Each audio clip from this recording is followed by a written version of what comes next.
Okay. Hi, welcome to Canadian Enthusiast. Today is the last episode of the season 1, the 5th episode, and the last before we coming back for the second season.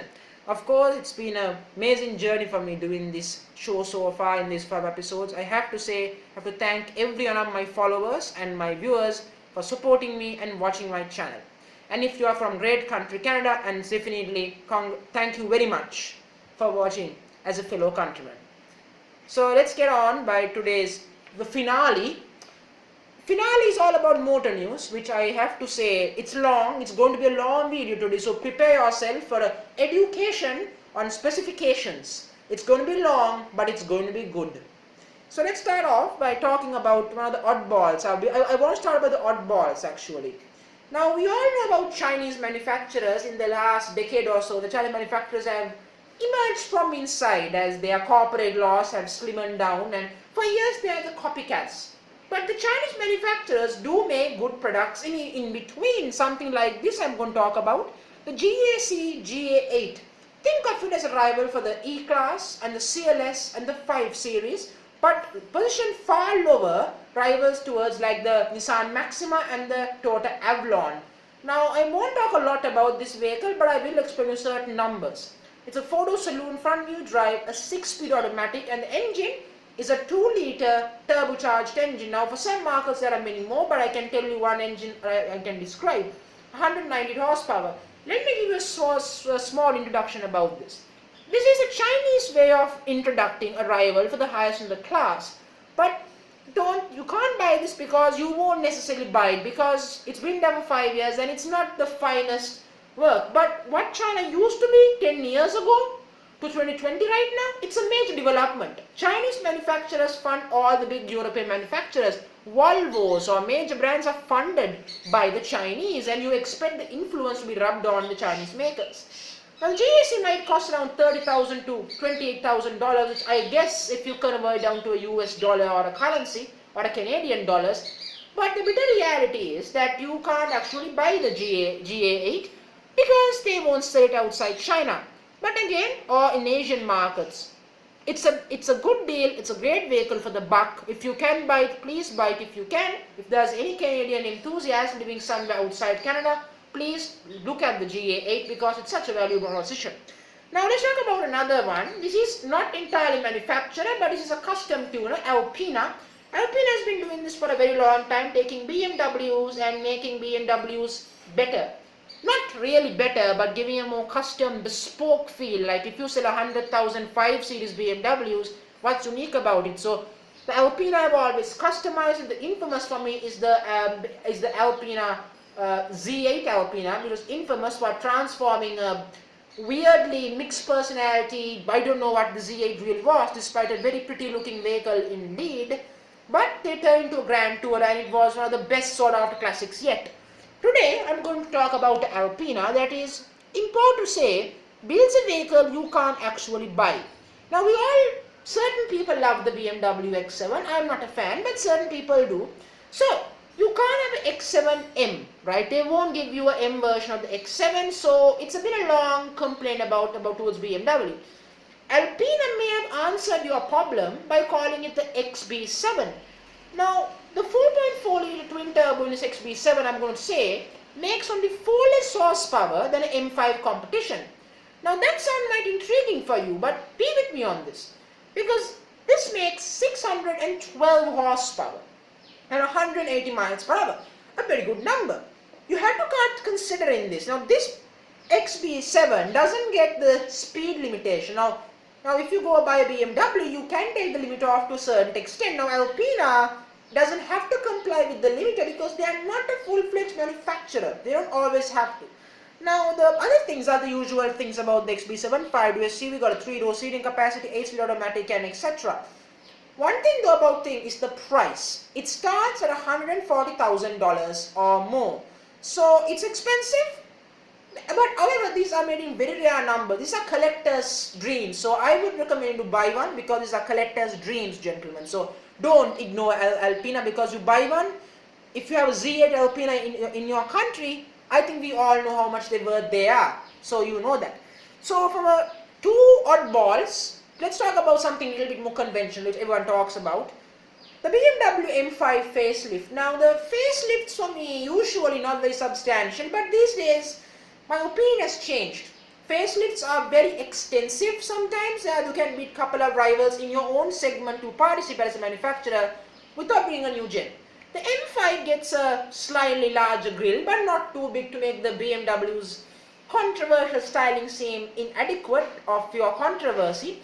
It doesn't get more power, but they make it drives better according for BMW. It have an advanced infotainment system like the facelifted 5 Series, even better, larger.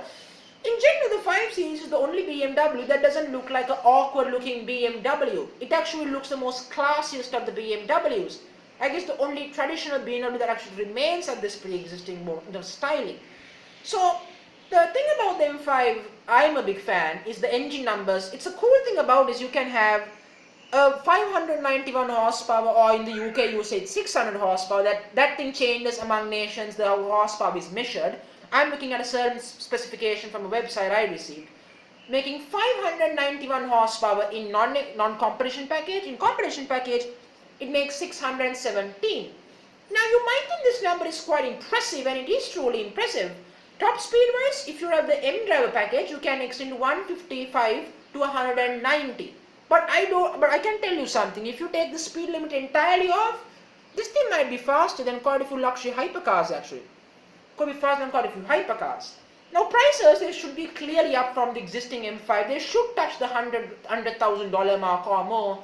As we know, BMW give you plenty of optional extras to load your vehicle with. So I guess you should know better than me about that as consumers. Anyway, now of course as BMW facelifts the M5, Bentley gives a facelift for their best-selling Bentley yet. It's not the flying spur, that's what the enthusiasts want to know, but it's not. It's the Bentayga.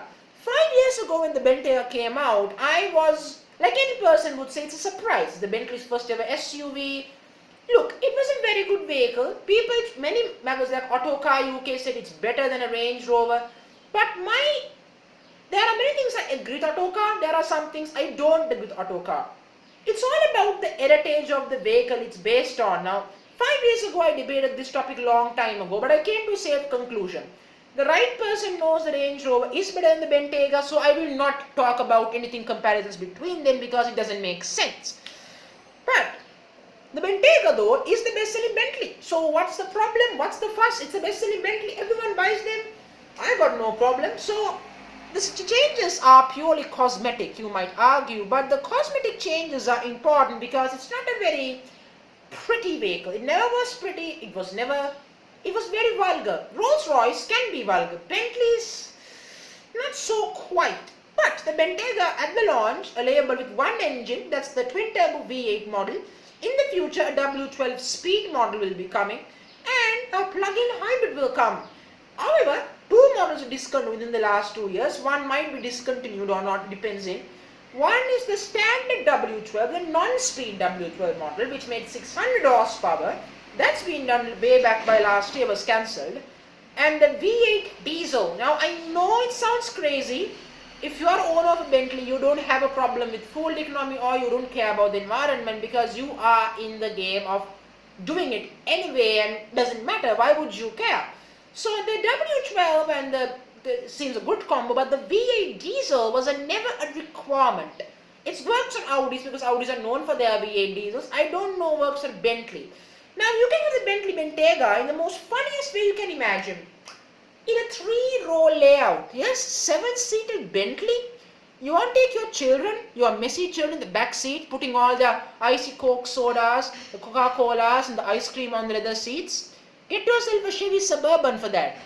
A Bentley Bentayga is clearly not made for that because, let me tell you, if you take your Bentayga with kids back in it, there are a lot more problems in the future because you can't blame them, it's a Bentayga.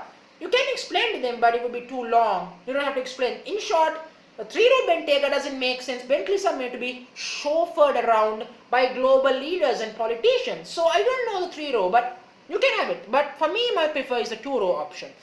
Now, the biggest changes they said is that they've given it flying spur inspired styling to it, which I have to say, I'm a fan of it. I like the new flying spur, not good as the Phantom or the Ghost, but it's pretty impressive. Now, of course, the biggest thing to understand is there are no major changes on mechanical side other than the V8 petrols are updated fuel economies and factors.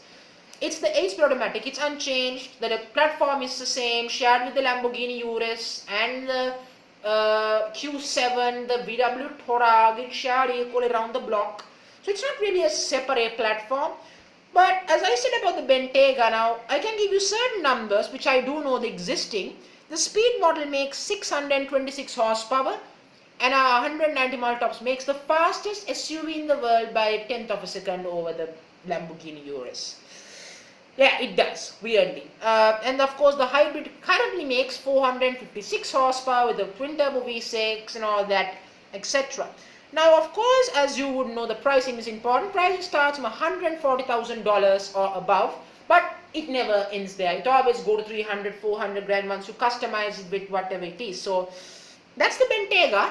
It's a long video, but be with me. This is the party piece. This one is pretty important here. It's the Audi Q5. Now, this generation with us for a very long time, for about 4 or 5 years. And the Q5 has always been a bit of the smaller brother for the Q7. It's always been a weird influence because the Q7 was not very pretty. So the Q5 almost, they purposely made it duller, forgettable on the outside. So Audi have fixed that with this facelift. Now, I can't show you pictures about it, but I can tell you certain informative numbers. 5-door SUVs, all-wheel drive, 8-speed automatic, and trim levels are SE, SE, S-Line, and of course SCL Plus, and the SQ5 model, which is not the nicest. I tell you why. In the next few minutes, I'll tell you why. Engines are a new 2-liter mild hybrid 4-cylinder, update from the 252 horsepower engine, now makes 261 horsepower, 130 plus miles per hour. And then you get to the plug-in hybrid. Not it's just a normal hybrid really. There are so many different ways of electrification, it becomes confusing to say mild hybrid, plug-in hybrid, overall hybrid. It's very tough to say discrimination, gas and electrification. The hybrid model makes 362 horsepower powered by a 2-liter 4-cylinder turbocharged engine and electric motor. That's a lot of power. Now you would guess the S model makes more power than the hybrid, right? No, it doesn't. The SQ5 has a 3-liter twin-turbo V6, same as the Audi S4 or a S5, which you know the numbers. 349 horsepower, 155 mile/hour top speed. There's no surprise about it. There is no surprise. Now, the biggest thing to understand is there is this rumor that came last few hours or so that insider confirmed that there could be a RSQ5. They haven't said yes, but I would not be surprised considering the Q5 is a lifted up Audi A4 or A5 anyway, so I'm not incredibly surprised. Now, of course, in Europe, you can have many more engines. You can have 4-cylinder diesels, 6-cylinder diesels. You ask me, the Europeans get the bungee on the diesels.